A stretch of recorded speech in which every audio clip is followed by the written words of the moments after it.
Hello and welcome to episode 6 of the After the Bell podcast. This week we have author Rocco Smeaton joining us, who goes by the alias JJ Harrow, which is, I guess, his writing name, like many have. But before we get into the episode, we'd just like to quickly promote our new social media, which is just After the Bell on Instagram. Nice and simple. Yes, nice and simple. So if you go drop that a follow, it helps promote each episode. If you want to tell them, Harvey, what we sort of aim to post each week. Yeah, we just want to post a few little clips and images and stuff like that to make sure you watch on a Friday, because that's when we want you to watch. We don't want you to forget as well. So if you want to listen every week, definitely give that a follow. Yeah, just helps keep you updated. Mm-hmm. Nevertheless, enjoy the insight into Rocco's life. Yeah. Hi, Rocco. Welcome to the 6th episode of the podcast. Are you happy to be here today? I am. I'm very happy. I've listened to every other episode of the podcast so far, and I'm hoping I'm going to be the best. No pressure, then. You're here today to talk about your writing of your novel that you've written, and you're writing a second one. The novel's called Heresy. Yes, I've actually got a copy here. I've also got my copy here. I don't have my copy. Yeah, so you have been interested in writing a while. You like reading, you like writing, don't you? Yeah, I've always liked reading, but I used to be very, very bad at writing. In primary school, I was terrible. And because it was handwriting, on paper, they said I was so bad at handwriting, they put me on a computer. Everyone else was handwriting in the class, and I was on a computer.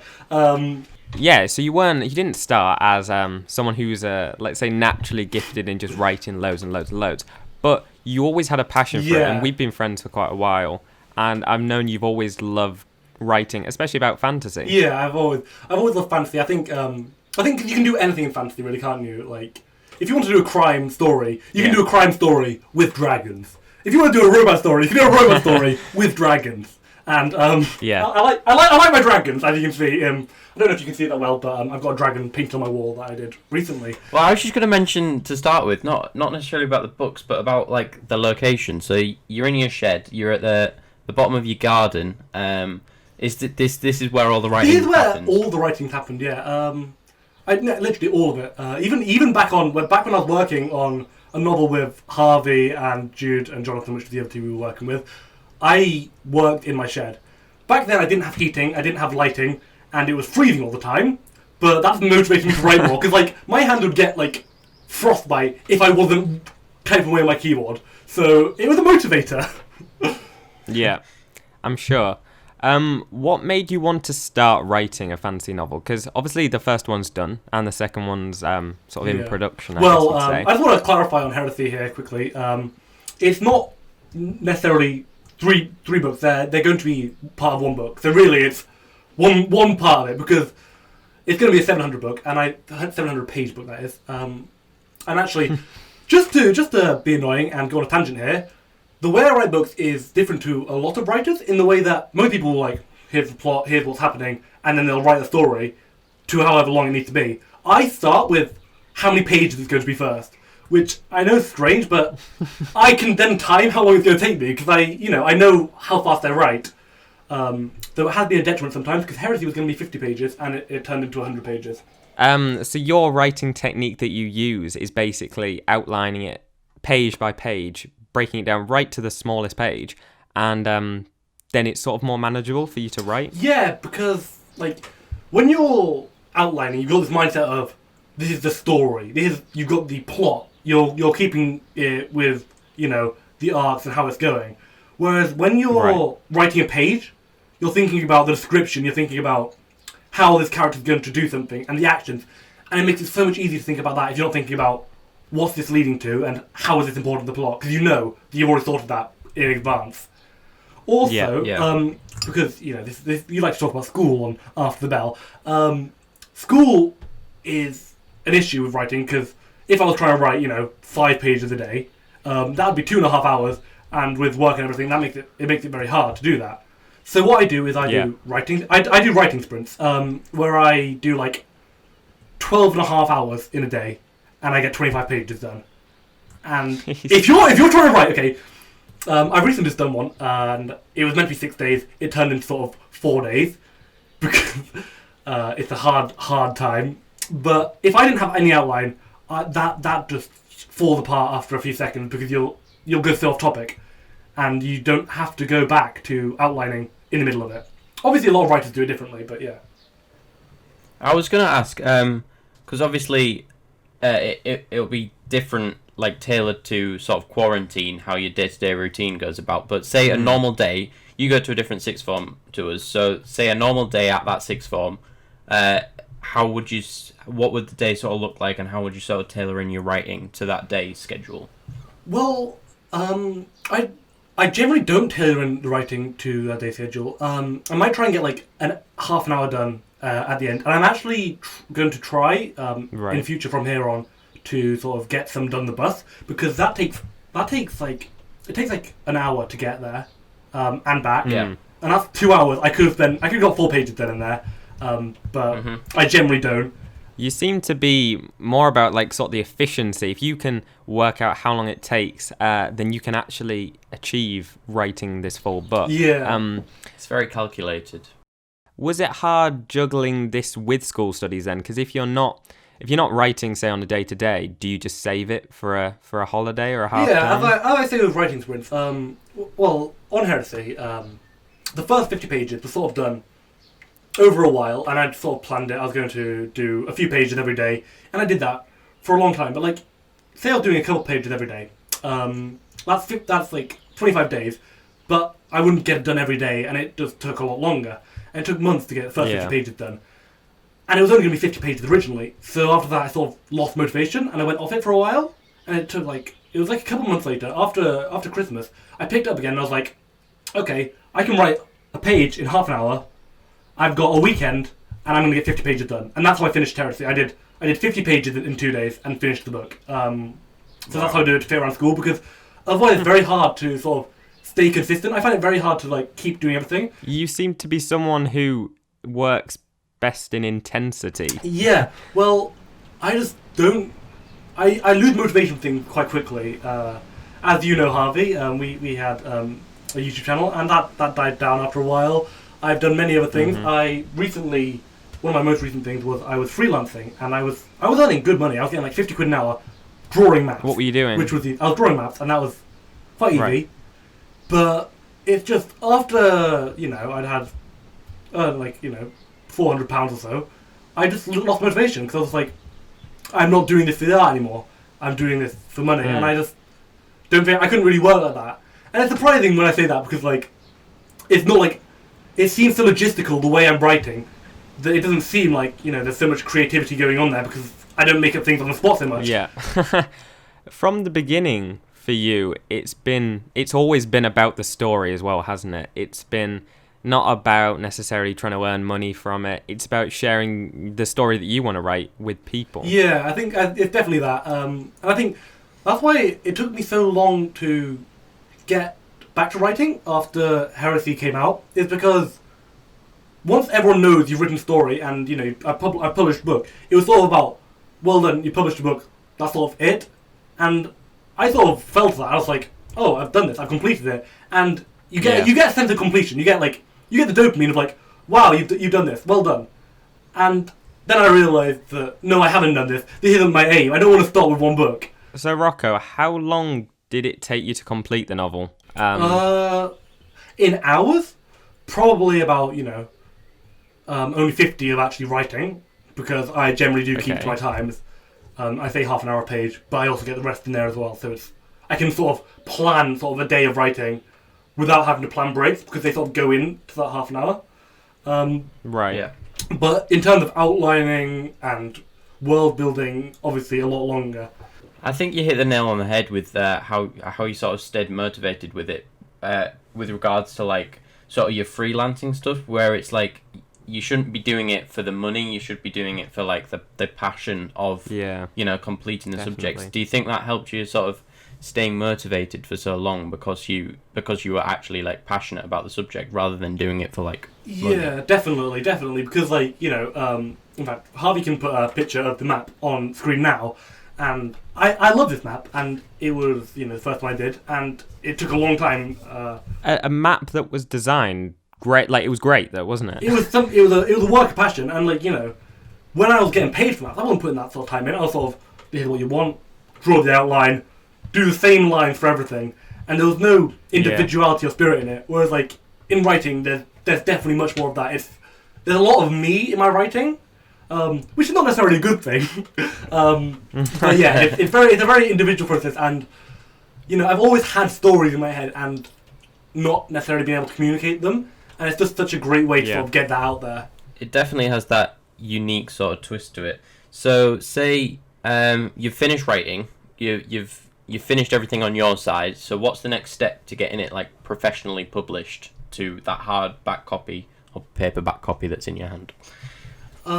Well, first of all, I just want to say that Amazon KDP is amazing. I really think it's such a revolution in the way things are done. Because what is that? Amazon KDP is the Amazon way that they get it through. They give you an ISBN, and they print it all for you. But the way that they do it is, because before that, obviously, you'd have to go through a professional publisher or a vanity press. Vanity press is where you'd self-publish a book, but you couldn't really earn anything from it because it was so expensive, and you just do like I don't know what I'd like, but say you want 10 books for you and your friends, you'd get vanity press. But I've always thought publishing to be a really expensive process and something that most people wouldn't be able to do. But with this Amazon KDP, you can do it for free, right? Yeah, you can do it for free, and it's really good. It's such a, because normally you'd print books in box. You're like, okay, we want 20,000 of this book. We think that's how many it'll sell, and we'll send them around to bookstores around the country, and that'll be well. Mm-hmm. And then you have a professional publisher with massive print machines, and then just put your book pages sort of into that, and it print the ink there. Whereas KDP, it does it where they don't have to print loads of it because they've got these standardized sizes, and they just print on top of it.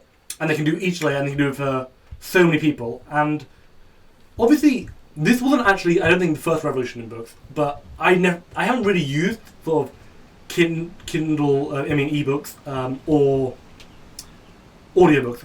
But I listen to audiobooks all the time, and I think the whole writing game space has really changed massively in the past 50 years. From you have to go through this middleman to now you can do it on your own to it's actually sort of better to do it on your own in a lot of cases. Right, so your book is available to buy online through Amazon, and then they'll craft it and make it just for one person, which is it's very incredible. It's a very efficient and effective way to do things. Whereas if I would not have been able to get this professionally published, I would not have been able to get an agent to do this, but I can do this, and now I can do a lot more. And then get to that stage eventually if I wanted to. Yeah, I think one thing that helps modern authors like yourself today is the social media platform. Not only can you use it to spread awareness and of the book, but you can also use it, like you said, to help you publishing. Because back in the day when books were still a huge sort of thing, it was harder to spread awareness of a book say 50, 100 years ago rather than it is today. So definitely. Are you exploiting your use of social media? I'm trying to, but I don't know. I think when you have an art account, because I've run many art accounts and I've got decent followers on them, not any way good, but for the amount of time I spent on them before I quit, it was a decent amount of followers. I think followers can really get you bogged down, especially when it's art and each piece is individual. Yeah. With a book, I'm not going to be able to show it to the world until I finished it, really. And I think that makes you want to go finish it. Whereas if I do an art, I can stop any point. But that's, I'm going off topic again. But social media for books, because you have that, it's only finished once when it's done. And then it's you've got this book. I can't just say, oh, here's the entire book on my social media or something. This is the thing. There's always going to be someone better than you, and you've still got a lot to learn when it comes to writing and publishing, getting your book out. But you've made a good attempt. I mean, haven't you got someone to design you an actual cover? I have, Really cool. I got Julien Ricco, I think is how you say it. But he's an amazing person, and he's recently just had a commission from Warner Bros. And he's just done some of their stuff. But he was amazing, and he worked with me really well. And a lot of the stuff on the cover is from drawings that I sort of drawn already. So it's really kept it's kept the me part of it, but also me that I feel hopefully appeal more to the mass.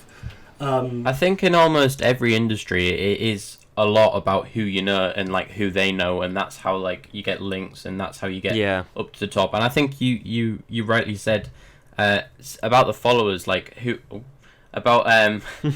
who you know is sort of like, it's not necessarily about how many followers you have.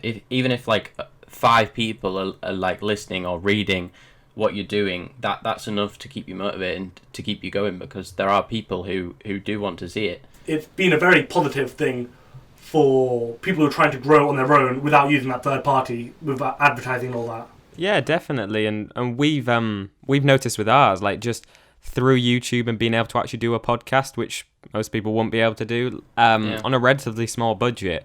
We've been able to reach way more people than I would have thought possible who actually listen 100%. each week, and that's all thanks to those platforms. Yeah, shout out to the listeners. Oh, thanks. And I think it's also it's very important to at least because I could probably go and like take a load of infographics from like other writing accounts and post them from other people's stuff, but it's also about having that quality and that being you. You've got to have that uniqueness. Yeah. Because no matter how good my content is, if someone just likes this other person better, they'll go to them. But obviously, same reverse. If people are like, oh, I like this guy, I trust this guy's been providing good stuff, and I think he's a solid person on social media, they're more likely to come to me than, oh, this other dude who I don't really know. I think that's just got to get that content out there rather than just sitting on it. So what would you say to sort of an aspiring teenager who wants to write, who wants to write a novel or anything sort of in that category? What would you be your advice from the experience you've had? Literally anyone who's writing a story, first thing I'd say is make sure you've got a good outline, because otherwise you're going to lose motivation and you're going to stop halfway through. And then I'd say just write. just try and do it every day if you can. And if that's not how you work, just do it all in one go. And get it out there, because that's the best way, I think. And just keep doing that. No, I mean, it's something I like writing, and I like reading, but I wouldn't have the same sort of commitment and dedication you've had. But I think definitely that strategy of outlining your plan, finding a topic that's enthusiastic to you, and make sure your priorities are writing rather than any other source. Yeah. Well, I don't think you necessarily... The thing is, even if... You can make it a priority when you're writing. Because you can have other priorities, I'm not... At the moment, it's definitely not a priority, because unlike you guys, I've still got exams coming up. So are you doing them online then? No, we're not. We're going into school to do them. Oh, wow. Yeah, it's not fun. And we've got two 2-hour revision sessions, which we're going to have. And then starting next week, we've got all our lessons on Zoom now. From before, where we just have you can sort of do this work if you want to do this work. We're not going to complain. So that's sort of how it's felt until you get in one of those online lessons. It sort of felt like, here's the work. We're not too bothered whether you do it or not. You're not really our responsibility anymore. Yeah. Have you found any of your school studies actually helped with writing at all? English helped GCSE. Just, I wouldn't say necessarily the subject. I'd say the teacher in specific. He really got me a lot more enthused about writing, because before it was you can't do this. You're pretty shit at writing to me. It's because I didn't have the techniques down there, because it was sort of harder to read. The ideas weren't coming through, whereas he was he encouraged my ideas and everything. And also I just want to say shout out to Mr. Tui, who bought my book. One of my teachers bought my book, and I don't even think he's read it probably, but who has? Harvey, have you read it? I have, yeah. I've read most of it. The support's there. Most of it. But yeah, I got your money, so. Harry, have you ever been interested in writing or any sort of thing like that? I'm gonna have to be honest and say no. Not necessarily. I wouldn't. I don't think I'd ever write a book, just purely because I can see from like Rocco's experience the dedication and the time out of your day it takes, and unless you have like 100% passion and drive into that field, I feel like you'd be half-heartedly writing a book, and then you'd be disappointed with the outcome. And I feel like that's true. It would be too much to sort of do as a hobby on the side. I do, however, love my films and my TV shows. And Rocco, you say you like Rick and Morty. I did. Have you been watching it? I have. It finished the Thursday before last when everyone hears this. And I really liked the ending. I think it was good. Obviously, it's just this season ending. There'll probably be more. And this season in whole has been, obviously there's been some really weird shit, but that's Rick and Morty for you. There's been strange dragon intercourse, and there's been alien kissing and stuff, but that's just Rick and Morty for you. And if you like that stuff, go watch it. But yeah, it's a strange show. I've had like I've done a full 360 with Rick and Morty. I started watching after, because there was quite a lot of hype about it initially, and I hated it. I didn't think it was funny at all. I found it annoying, actually. The only character you related to was Jerry. Yeah, I like Jerry because, I don't know, I just thought he was the only one funny.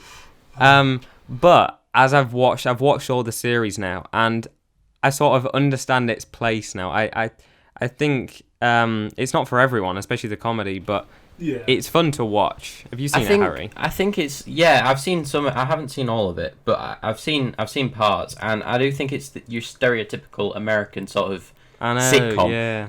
And I think it's such a mass market American sitcoms. You've got Family Guy, you've got Americans love them. There's so many, and to be fair, I think with the quantity they put out, it's hard not to have watched even just one episode of each of the things. And to be fair, some of them are really funny. I've been watching Family Guy on repeat over quarantine, just like because they've all been put on YouTube. Because I was struggling to find them before, but now I don't know. I just find them really, really funny. For some reason, Family Guy never stuck with me. It's not that I have a vehement dislike for Family Guy. I just I don't think I'd ever choose to watch it. I don't know why. It may be the character style or something. I've just never watched it. I've watched American Dad a bit, and I've watched all of Rick and Morty, and I think I don't know. I like it because